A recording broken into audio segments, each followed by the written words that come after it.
I told my roommate I was moving out. Her reaction changed everything.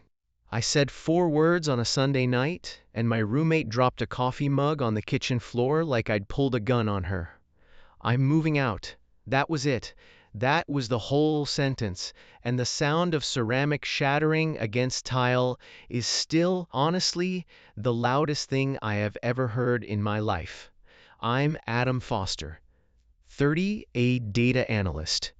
And for 2 years, my roommate had been Ivy Bennett, 27, a florist who ran her own shop 3 blocks from our apartment. I need you to understand something before this story goes any further. I did not expect that reaction. I expected a nod. I expected, okay, when? I expected the kind of mild, practical, mildly annoyed response you give someone who tells you they're switching gyms.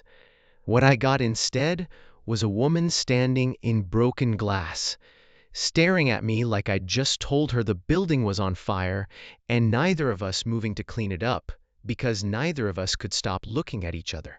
Here's how we got there. Rent had jumped $340 a month on the renewal notice. I had a job offer sitting unanswered in my inbox for a senior analyst role in Austin. Better pay, better title. A real shot at the kind of career I'd been quietly wanting since college. On paper, moving out wasn't a decision. It was math. I told myself that the whole drive home from work that Sunday, just math. Nothing more complicated than a spreadsheet. I should tell you about Ivy first, because none of what happens next makes sense without her. We'd met through a roommate app 2 years earlier, both of us coming out of situations that had fallen apart. Hers, a 5-year relationship she never talked about in detail. Mine, a friend group that scattered the second everyone turned 28. What started as splitting a 2-bedroom to survive Chicago rent turned into something neither of us named. She left the bent stem flowers she couldn't sell on the kitchen counter. I fixed things around the apartment before she even noticed they were broken. We had Thursday trivia at the corner bar, we had a running joke about my color-coded utility spreadsheet, and we had 2 years of small moments neither of us had ever once discussed out loud. I had never told her how I felt, partly because she'd said, in our very first month living together, that this apartment needed to be a place where she didn't have to perform being okay for anyone. I took that seriously. I filed my feelings under absolutely not and got extremely good at looking away when she laughed too easily at something I said. So when the Austin offer landed, I told myself it solved everything. New city, new job, clean exit from feelings I'd never acted on anyway. I walked into the kitchen on a Sunday night with every intention of saying it calmly, like adults. Like roommates splitting a lease due 100 times a year in this city. I need to tell you something, I said. She was rinsing a mug at the sink, back to me. Hair pulled up with a pencil the way she always wore it when she was thinking about something else entirely. If it's the Wi-Fi again, I already called them. It's not the Wi-Fi. Something in my voice made her turn around fast enough that water sloshed out of the mug she was holding. Okay, she said slowly. What? I got a job offer. Austin, I'm going to take it. I paused, and then, because I am apparently incapable of easing into anything, I added, I'm moving out. The mug hit the floor, not slipped, dropped, like her hand had simply stopped being told what to do. Ceramic exploded across the tile between us, and neither of us looked down at it. She was staring at me with an expression I had genuinely never seen on her face in 2 years, something between panic and grief and fury, all fighting for control of the same 6 inches of her jaw. Say that again, she said. Ivy, say it again, Adam. I'm moving out. Austin, I got a job. She didn't move. She stood in the wreckage of that mug, both hands pressed flat against the counter behind her like she needed something solid to hold onto. And for 3 full seconds, she said absolutely nothing. Then, very quietly, in a voice that had none of her usual sharpness in it, she said, You weren't going to tell me until you'd already decided. I'm telling you now. You're telling me after you already answered the offer in your head. I can see it on your face. You've already packed the boxes in your imagination, haven't you? I didn't answer, because she was right, and we both knew it, and the silence did the confirming for me. Get out of the kitchen, she said. Ivy, let me help clean this. Get out of the kitchen, Adam, please. Her voice cracked on the please, just barely, just enough that I heard it and wished immediately I hadn't, because a cracked please from Ivy Bennett was a sound I did not have a category for. I left. I stood in the hallway outside the kitchen listening to her sweep up broken ceramic alone, refusing my help through the closed door in a tone flat enough to end the conversation, and I understood, for the first time in 2 years, that I had badly misjudged how much I mattered to the woman on the other side of that door. I didn't sleep that night. I lay in bed running the math again and again. Rent, salary, title, distance. And every single time the math came out exactly the same and felt, for the first time in my life, completely wrong. The next morning, the apartment had gone cold in a way I'd never experienced in 2 years of living there. Ivy left for the shop before I woke up, which she never did. She texted me exactly once that day, "Don't wait up. Working late." No emoji, no haha, nothing. If you'd shown me that text a month earlier and told me it would be the thing that scared me more than anything in my adult life, I would not have believed you. I believed it now.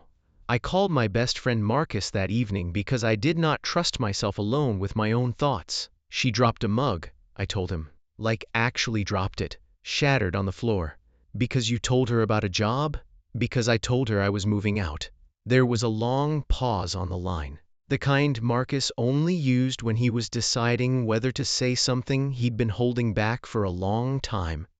Adam, he said finally, how do you not know? Know what? That she's in love with you.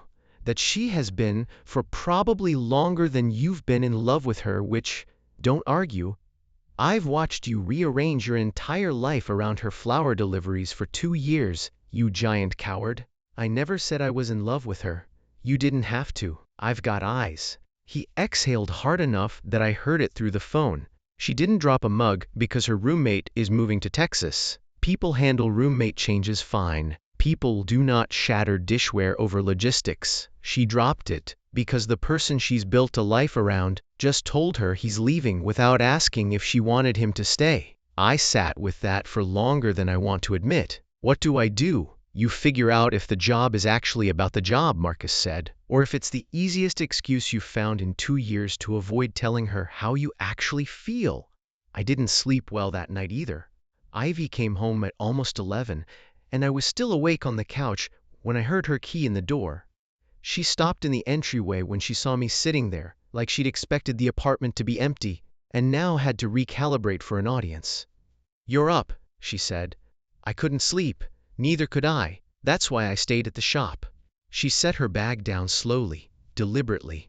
The way you set something down when you're buying yourself time. "I owe you an apology. For the mug. That was a lot. For a normal roommate conversation." It wasn't a normal roommate conversation. No, she agreed quietly. I guess it wasn't. Neither of us moved for a moment. The apartment held its breath around us, 2 years of unsaid things pressing against the walls like weather. "Ivy," I said, "why did you really drop the mug?" She looked at me for a long time before she answered, long enough that I thought maybe she wasn't going to. "Because for 2 years," she said finally, "I told myself I was never going to need anyone the way I needed my ex, and somewhere in those 2 years, I built my entire life around a roommate who fixes my Wi-Fi, and remembers how I take my coffee, and leaves the last slice of pizza for me without being asked. And I never once let myself call that anything other than convenient."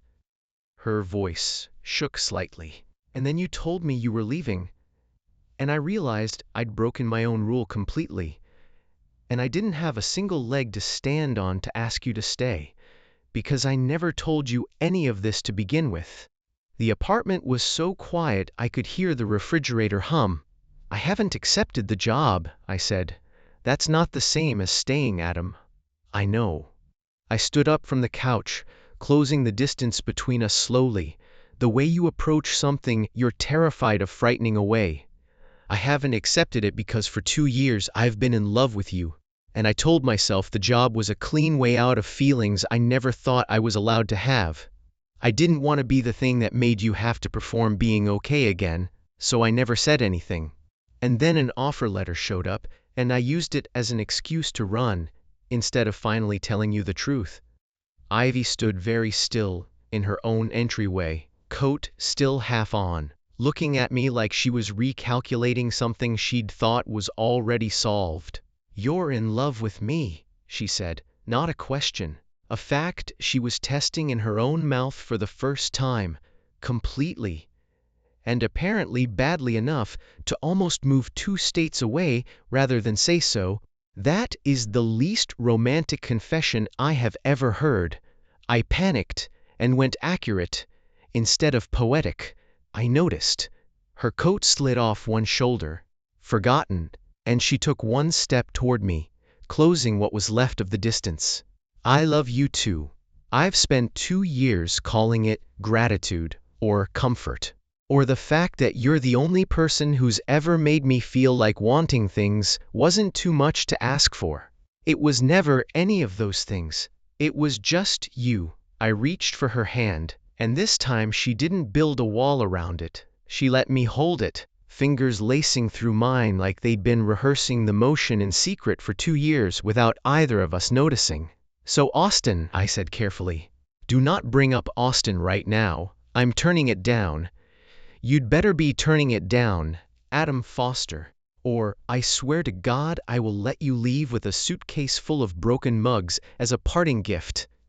I laughed, and something in the apartment finally, completely exhaled. 2 years of careful distance collapsing in on itself in the space of 1 broken coffee cup and 1 very overdue confession.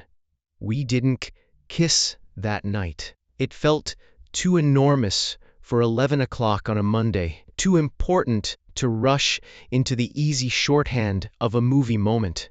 Instead, we sat on the kitchen floor, right where the mug had shattered less than 24 hours earlier, and talked until 3 in the morning about everything we'd both been too careful to say for 2 straight years.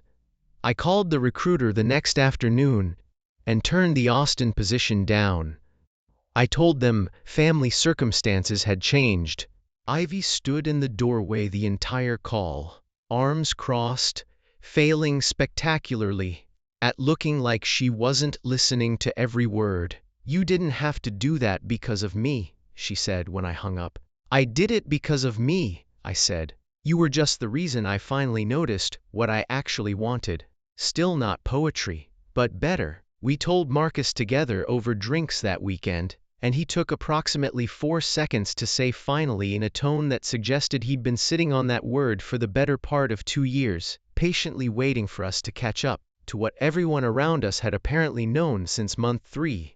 The complicated part came about 3 weeks later, when Ivy's mother called to ask, in the deliberately careful tone mothers use when they already suspect the real answer, whether the roommate situation had developed in any particular way.